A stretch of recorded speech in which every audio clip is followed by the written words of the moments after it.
사랑과 은혜가 충만하신 하나님 아버지, 오늘도 우리 삶 가운데 함께 하시고 이 아침 주의 말씀을 사모하며 나오게 하심을 감사드립니다. 주의 말씀 가운데 하나님의 뜻을 알고 그 마음을 알기 원합니다. 주를 향한 믿음 가운데 우리가 어떤 사람인지 하나님의 자녀로서 그 모습을 알게 하시고 우리의 매일매일의 삶이 그리스도인으로서 삶을 살아갈 수 있는 그 믿음과 능력을 더하여 주시옵소서.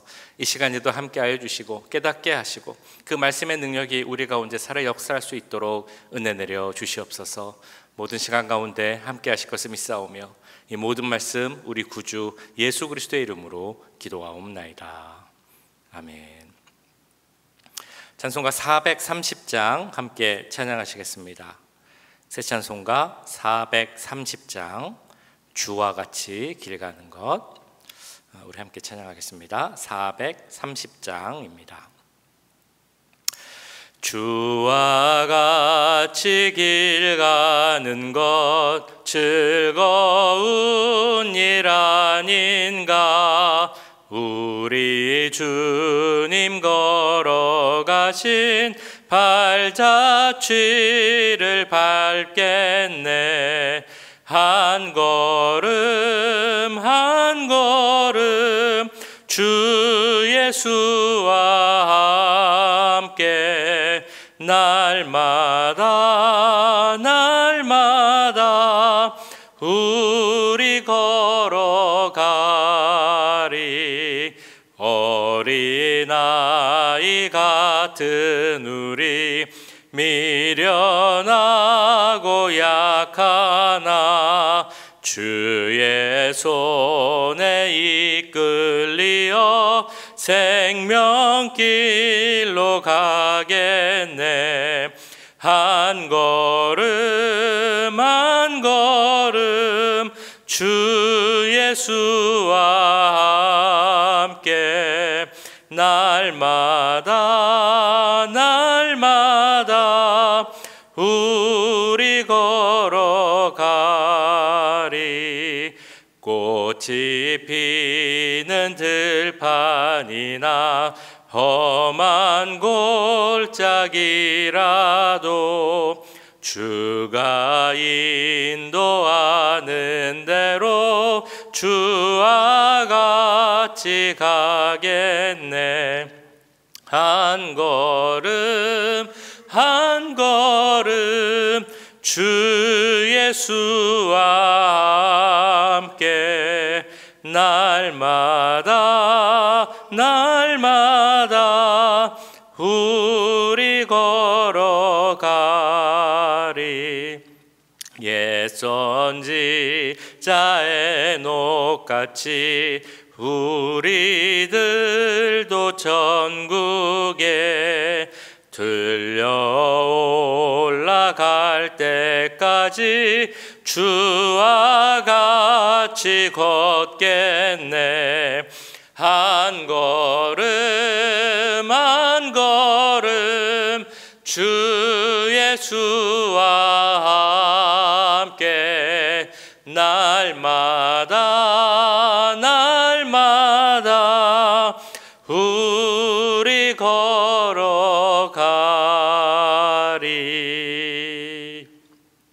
아멘. 우리 계속해서 기도하실 때 우리 오렌지 가나 교회가 드리는 모든 예배를 위해서 함께 기도하겠습니다. 하나님의 거룩한 임재와 십자가 보혈의 능력, 성령의 충만함이 넘치는 우리 예배 될 수 있기를 은혜 주시기를 함께 기도하겠습니다. 새벽 예배마다 또 수요 예배 때마다 주일 예배 때 우리 교육부 모든 예배 가운데 모든 모임 가운데 주님 함께 해주시고 은혜를 더해 주옵소서. 하나님의 말씀의 은혜와 능력을 더해 주시옵소서. 기도의 능력을 더해 주시고 찬양의 능력을 더해 주시옵소서. 오늘 수요 예배 최상준 목사님이 말씀을 전하시는데 목사님에게 능력을 더하시고 그 말씀 가운데 우리가 깨달음과 변화를 얻을 수 있도록 주님 도와주옵소서. 함께 기도하겠습니다. 사랑의 주님, 우리 오렌지 가나교회가 드리는 모든 예배를 위해서 기도합니다. 주여, 우리 예배 가운데 함께해 주옵소서. 하나님께서 거룩하게 인자해 주시옵소서. 우리 새벽 예배 가운데 함께해 주시고 수 예배 함께해 주시고 주일 예배에 주님 은혜를 더해 주옵소서. 우리 교육부가 드리는 예배 가운데도 함께해 주옵소서. 모든 모임 가운데도 주님 함께해 주시옵소서. 예배 가운데 주님 찬양의 문을 열어 주셔서 우리가 마음을 다해 찬양하는 시간 되기를 원합니다. 우리에게 기도의 문을 열어주셔서 하나님 기도함으로 주님께 나아가 원합니다. 우리에게 정말 마음을 열 수 있도록 하시고 또한 말씀의 능력을 더해 주셔서 그 말씀을 들을 때마다 주님 말씀으로 깨어지게 하시고 깨닫게 하시고 변하게 하여 주시옵소서.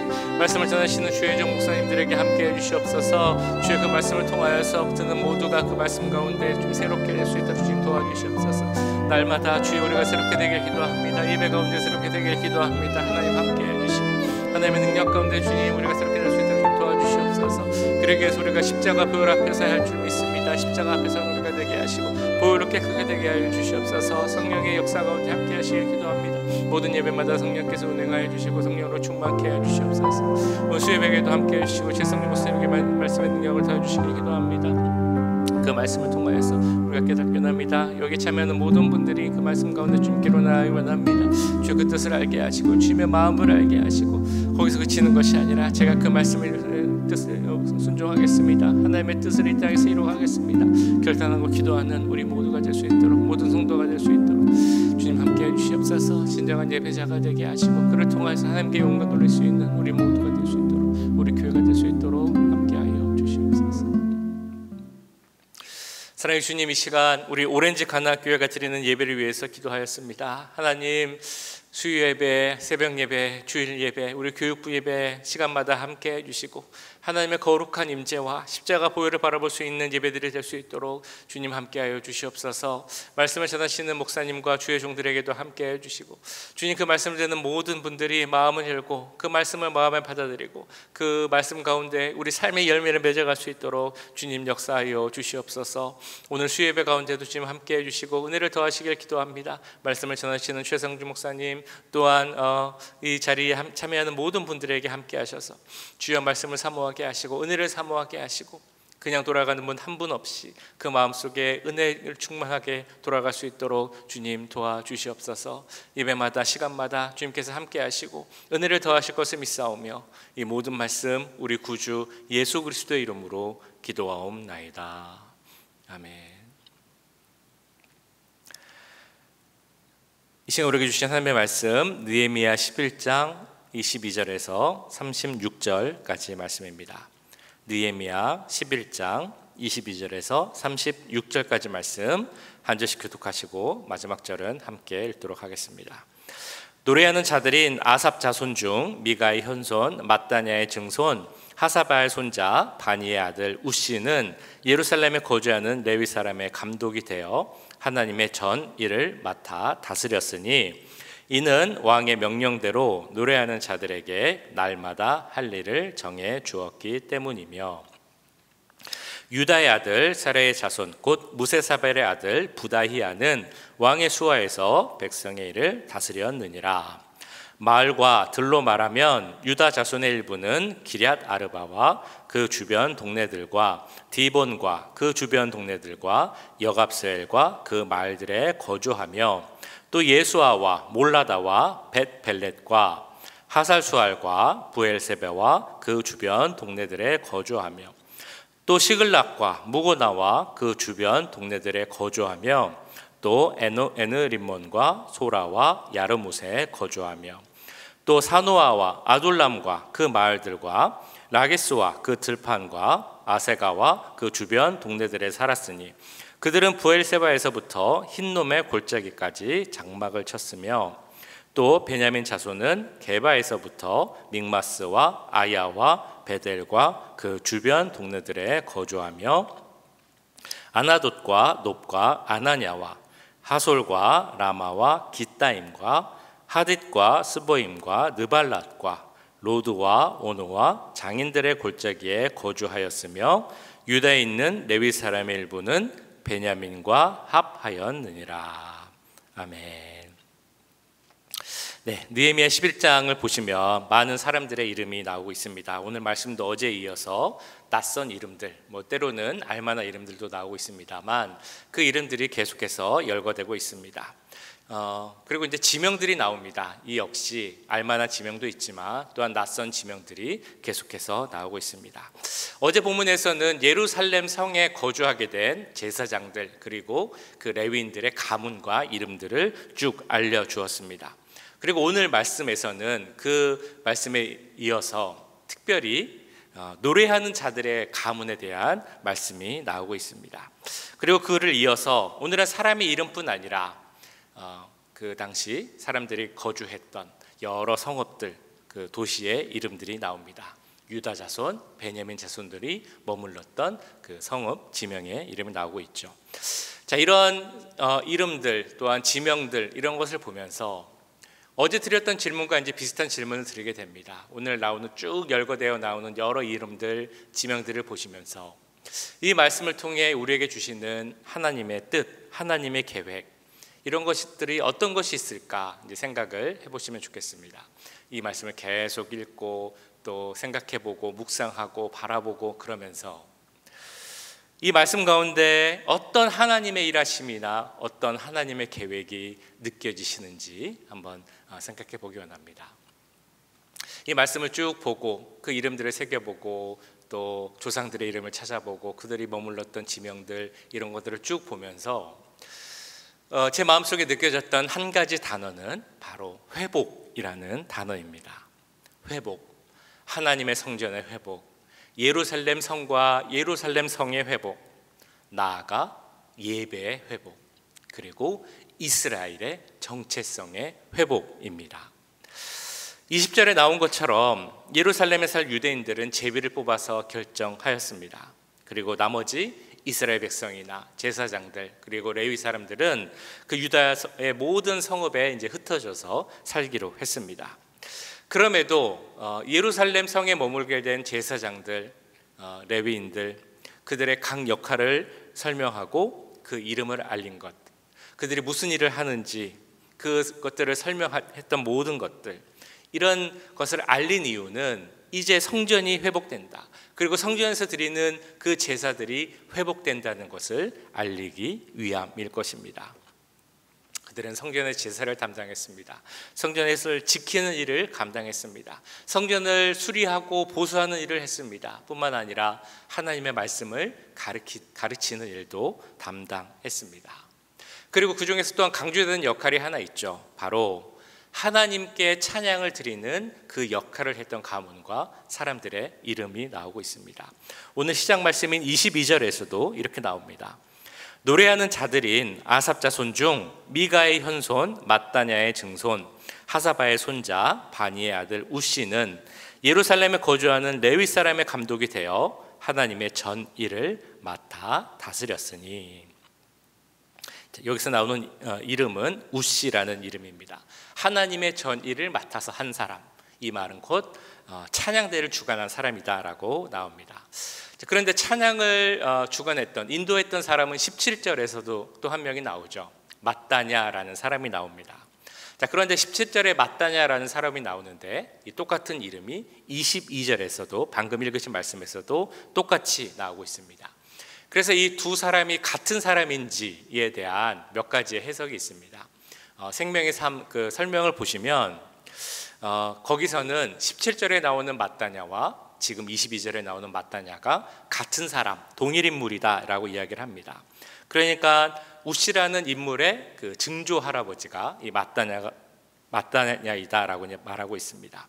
그러니까 이 글이 기록될 당시 증조 할아버지와 손자가 같이 이제 일을 한 것으로 이제 보고 있는 것입니다. 근데 다른 주석책을 보면 이 mat단야 17절 22절에 나오는 사람이 같은 사람은 아니다. 다만 이름이 같은 동명이인일 뿐이다 라고 나오고 있습니다. 주석을 보면 이런 내용들을 아주 꽤 길게 자세하게 그렇게 설명을 하고 있습니다. 그런데 사실 이 mat단야가 같은 사람이냐 그냥 동명이인이냐 이것보다 더 중요한 사실이 있습니다. 그것은 바로 그들의 조상이 한 사람이라는 것이죠. 같은 조상을 갖고 있는 사람들이라는 것입니다. mat단야나 또한 그 우시라는 사람, 그 모든 사람들의 조상은 바로 한 사람. 그 이름은 바로 아삽입니다. 아삽이 누굽니까? 다윗의 시대 그 찬양대를 이끌었던 사람이 바로 아삽이었습니다.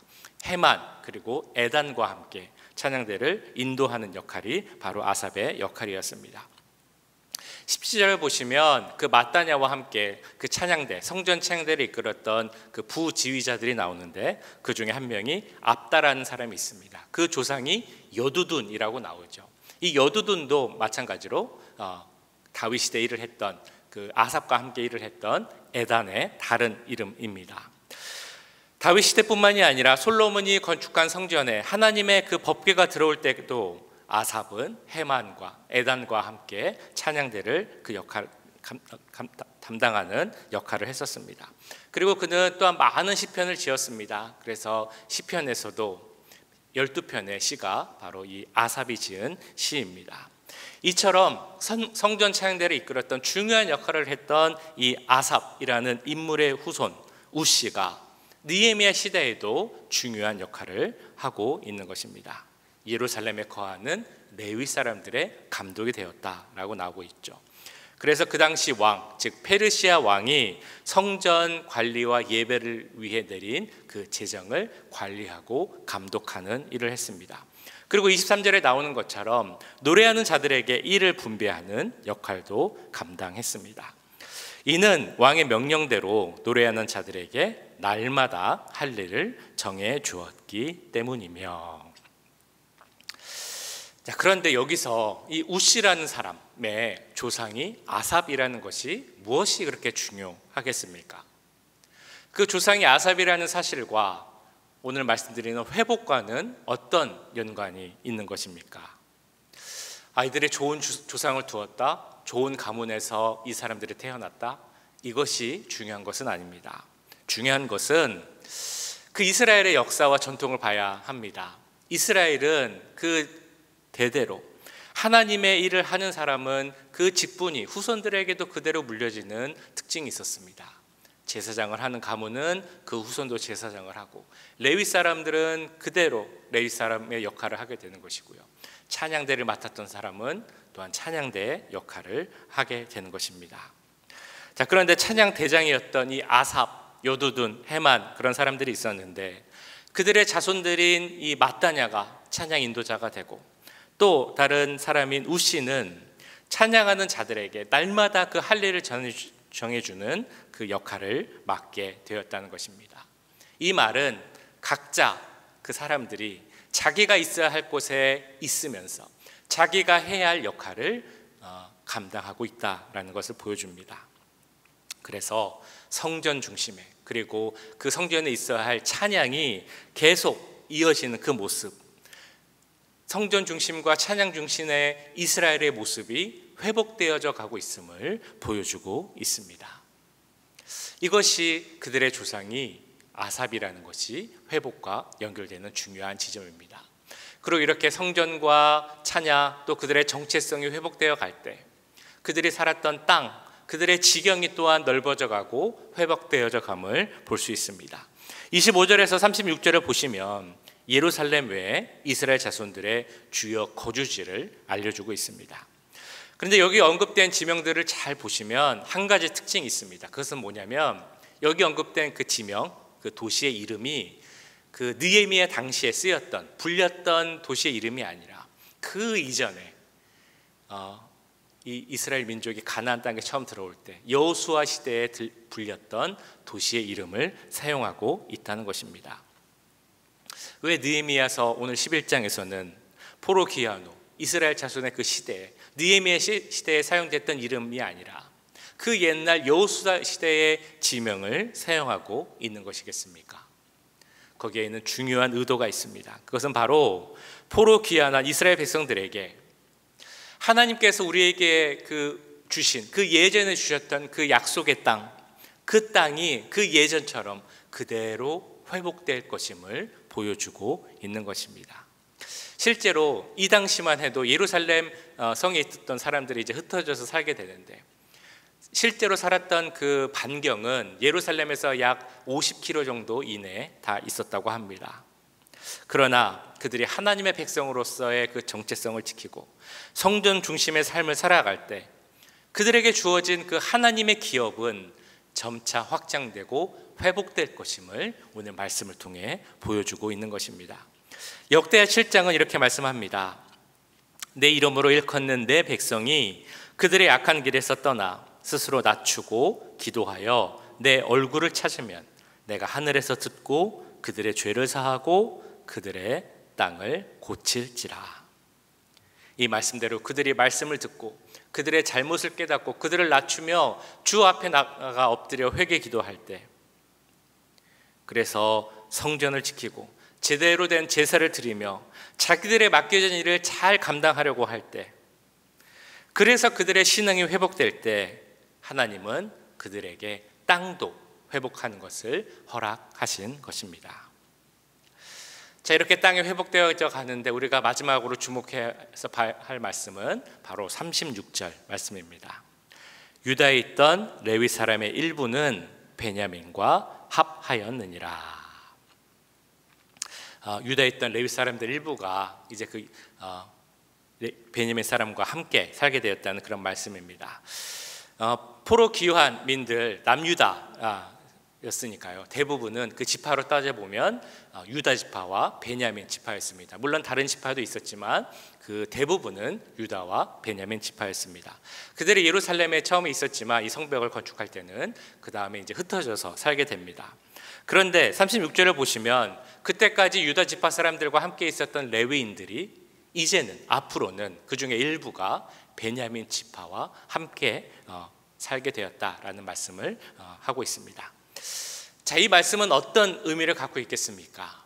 이 말씀 역시 레위인들의 회복을 보여주고 있습니다. 하나님은 원래 레위인들에게 기업을 주시지 않았죠. 대신 이스라엘 각 지파에서 그들이 살 수 있는 성읍 48개를 주셨습니다. 그리고 이스라엘 백성들이 하나님께 드리는 그 11조를 통해 이들이 살 수 있게끔 하신 것이 바로 레위인들을 향한 하나님의 계획이었습니다. 그 출애굽 과정에서 처음에는 레위인들은 저주를 받은 지파였지만 그 출애굽 과정에서 이스라엘 민족들이 하나님을 배신할 때 그들은 하나님을 배신하지 않고 그 모세의 편에 섬으로써 하나님의 축복을 받았습니다. 하나님의 일을 하고 하나님을 섬길 수 있는 그 자리를 받은 것입니다. 그래서 레위인들은 이스라엘 사회 가운데 살면서도 하나님을 섬기는 일을 할 수 있었습니다. 일부는 성전을 지키며 봉사하는 일을 했고, 일부는 그 모든 이스라엘 백성들과 함께 살면서 그들에게 하나님의 말씀을 알려주고 바른 신앙생활을 가르치는 그런 일을 하게 되었다는 것입니다. 그래서 이 레위인들이 얼마나 그들의 역할을 잘 감당하느냐에 따라서 이스라엘의 신앙이 바뀔 수 있었습니다. 그들이 해야 할 일을 잘하고 역할을 잘 감당하면 이스라엘 전체의 신앙이 부흥할 수 있었고, 그들이 해야 할 일을 제대로 감당하지 못하면 이스라엘의 신앙은 역시 침체하고 타락할 수밖에 없었던 것입니다. 이제 포로 귀환한 후에 말씀드렸던 것처럼 아직 이스라엘의 모든 땅이 회복된 것은 아닙니다. 그렇기에 이 레위인들이 살 수 있는 성읍도 다 회복된 것은 아니었습니다. 그러나 이제 그들은 베냐민 사람들과 더불어 살기를 결정했습니다. 그러면서 그 레위인들, 그들의 조상이 했던 일들을 그대로 그들이 감당하기를 하면서 그 역할을 회복하며 하나님을 섬기고 백성들을 하나님께로 인도하는 그 역할을 다시 감당하게 된 것입니다. 이런 레위인들의 역할과 회복을 보면서 이런 질문을 해봤습니다. 우리도 레위인들과 같은 것은 아닌가? 우리가 제사장이다, 우리가 제사장과 같다라는 그 말씀을 많이 들어보셨을 것입니다. 그런데 우리가 레위인과 같다라는 것은 아마 잘 못 들어보셨을 수도 있습니다. 그런데 우리가 레위인과 같다라는 것은 어떤 의미의 말씀이겠습니까? 먼저는 우리가 이 세상 가운데 기업이 있지 않다라는 그런 의미입니다. 왜 우리는 이 세상에 기업이 없습니까? 우리의 기업은 그럼 어디에 있습니까? 우리의 기업은 영원하신 하나님, 그 하나님이 우리의 기업임을 믿습니다. 하나님이 우리의 기업이지만 우리도 레위인처럼 세상 속에서 속해서 삽니다. 그 레위인들이 각 지역에 흩어져 살았던 것처럼 우리도 세상에 흩어져서 삽니다. 그런데 우리의 역할이 있습니다. 하나님을 믿는 사람들의 모습을 보여주고 하나님께로 이 세상을 인도하는 그 모습을 보여줘야 한다는 것입니다. 하나님의 말씀을 증거해야 되고 하나님의 말씀을 가르쳐야 하고 하나님을 잘 섬길 수 있도록 그렇게 그 역할을 하는 것이 바로 우리가 레위인과 같다라는 말씀의 의미입니다. 오늘 보신 11장 느헤미야 11장을 보시면 오늘 말씀에서는 포로기한 당시 그 역할을 했던 사람들의 이름, 그리고 그 이스라엘 백성들이 머물렀던 거주지의 이름을 밝히고 있습니다. 그러면서 이스라엘 공동체가 하나님의 백성으로서의 그 정체성을 회복되어져 감을 보여줍니다. 이는 그 앞의 내용과 연결시켜 보자면, 이제 하나님 말씀을 잘 지키겠습니다, 순종하겠습니다, 하나님의 백성으로 살겠습니다라고 하나님 앞에 언약을 드렸던, 그 언약을 갱신하며 기도했던 그 약속이 이루어져 가는 것을 볼 수 있습니다. 그리고 앞으로 나올 이제 다 지은 그 성벽을 하나님께 드리며 봉헌식을 하는 그 모든 준비가 되어져 감을 또한 보여주고 있습니다. 그것을 보여주면서 오늘 말씀은 분명히 이렇게 말씀을 합니다. 우리가 말씀 가운데 거할 때, 우리가 믿음 가운데 거할 때, 우리가 그리스도인으로서 우리의 정체성을 확보하고 그 정체성 가운데 살아갈 때 우리 삶 가운데 모든 것은 회복된다라는 것입니다. 우리 삶 가운데 막힌 것이 있다면 모든 것이 열릴 수 있다라는 것을 보여주고 있습니다. 그렇다면 이 말씀 가운데 나타난 그 하나님의 회복의 그 메시지, 그 말씀을 붙잡고 믿음 가운데 우리가 이것을 믿고 기도하면 똑같은 회복의 길이 우리 삶 가운데 열릴 것을 믿을 수 있는 우리가 되기를 간절히 축원합니다. 이 말씀 기억하면서 함께 기도하도록 하겠습니다. 우리가 그리스도인으로서 정체성을 잊지 않게 하여 주옵소서. 하나님의 말씀 가운데 살게 하시고, 그래서 우리 가운데 주어지는 회복의 그 은혜가 우리 가운데 임하게 하여 주옵소서. 레위인들이 그 베냐민 지파 사람들과 함께 흩어져 살기로 결정한 것처럼 우리도 이 세상 살아갈 때 우리의 정체성을 잊지 않게 하시고 하나님을 보여주고 증거하는 삶을 살게 하옵소서. 함께 기도하겠습니다. 사랑의 주님, 오늘 느헤미야 11장을 보면서 또한 계속해서 나오는 사람들의 이름과 또한 시면을 보았습니다. 하나님, 그 이름 가운데 특별히 오늘 찬양하는 일을 맡았던 사람들의 이름을 보면서 그 이스라엘의 정체성, 그들이 맡았던 하나님을 섬기고 찬양하는 일을, 그 역할을 감당하며 회복관을 가져가는 모습을 봅니다. 또한 그들이 하나님 앞에 제대로 서고 믿음 가운데 섰을 때 그들의 땅과 지경을 회복시켜주는 그 말씀을 봅니다. 그러면서 또한 레위인들도 그들의 그 자리와 역할을 회복하고 그 일을 감당하는 것을 봅니다. 주여, 우리가 있어야 할 자리에서 서 있기를 기도합니다. 우리가 해야 할 일을 잘 감당하기 원합니다. 우리에게 주신 사명이 있음을 믿습니다. 우리의 삶의 자리에서 우리가 해야 할 역할을 감당하게 하시고 우리의 모든 것들이 회복될 수 있도록 주님 도와주시옵소서. 회복으로 가는 길은 우리의 그리스도인으로서의 정체성을 회복하는 일임을 믿습니다. 그를 위해서 믿음 가운데 서게 하시고 말씀 가운데 서게 하시고 그를 위해 정말 열심으로 기도하는 우리 모두 될 수 있도록 주님 도와주시옵소서. 하나님, 우리 삶 가운데 회복이 있기를 기도합니다. 주여, 막힌 곳이 있다면 다 열려지게 하시고 답답한 문제가 있다면 기도할 때 다 해결될 수 있도록 주님 도와주시옵소서. 우리의 땅이 넓어지게 하여 주시옵소서. 시경이 넓어지게 하여 주시옵소서. 우리의 기도가 넓어지게 하여 주시옵소서. 우리 회복을 말미암아 우리가 정말 삶의 영향력이 더욱더 넓어질 수 있도록 주님 함께 해 주시옵소서. 하나님을 증거하는 우리의 삶이 되게 하시고 하나님을 나타내고 하나님께로 인도하는 우리의 삶과 그런 모든 역할들이 될 수 있도록 주님 도와주시옵소서. 사랑의 주님, 오늘 느헤미야 11장을 마치면서 자기가 서야 할 곳에서 자기의 역할을 감당하는 그 사람들의 모습을 봅니다. 찬양대 지도자로서 그 역할을 감당하는 그 아삽의 후손들의 모습, 또한 레위인들로서 그 역할을 감당하는 그 모습들을 보았습니다. 주님, 우리도 우리에게 주어진 역할과 사명이 있음을 믿습니다. 그 역할을 잘 감당할 수 있도록 주님 도와주시옵소서. 내가 있어야 할 곳에서 내가 해야 할 일을 하며 무엇보다 하나님을 증거하고 나타내는 그 역할 잘 감당할 수 있는 힘과 능력을 더하여 주시옵소서. 그를 위해서는 하나님 앞에 서야 할 줄 믿습니다. 믿음 가운데 서게 하시고 말씀 앞에 서게 하시고 기도함으로 주 앞에 나아갈 수 있도록 주님 도와주시옵소서. 우리의 정체성을 회복할 때 하나님께서 우리 삶 가운데 회복의 은혜를 허락하실 줄 믿습니다. 우리 삶 가운데 기도하는 문제들이 있다면, 답답한 일들이 있다면, 막힌 곳이 있다면 주여, 무엇보다 우리의 정체성을 먼저 회복하게 하시고 하나님 앞에 섬으로 그 문제가 해결되는 은혜, 회복의 은혜가 우리 가운데 임할 수 있도록 주님 함께하여 주시옵소서. 오늘 하루도 주님께서 함께하시길 기도합니다. 동행하여 주시고 어디에 있든지 간에 내게 주어진 사명, 내 역할을 잘 감당하는 하루의 삶이 될 수 있도록 도와주시옵소서. 지금은 우리 주 예수 그리스도의 은혜와 하나님 아버지의 무한하신 사랑하심과 성령 하나님의 감화 감동 역사 교통하심이 하나님의 자녀로서 그리스도인으로서 그 정체성을 회복하고 우리 삶 가운데 하나님 주시는 귀한 회복의 은혜를 감당하기 원하는 이 자리에 함께한 모든 주의 자녀들과 그 가정과 직장, 우리 교회 위에 지금부터 영원까지 함께 하시길 간절히 축원하옵나이다. 아멘.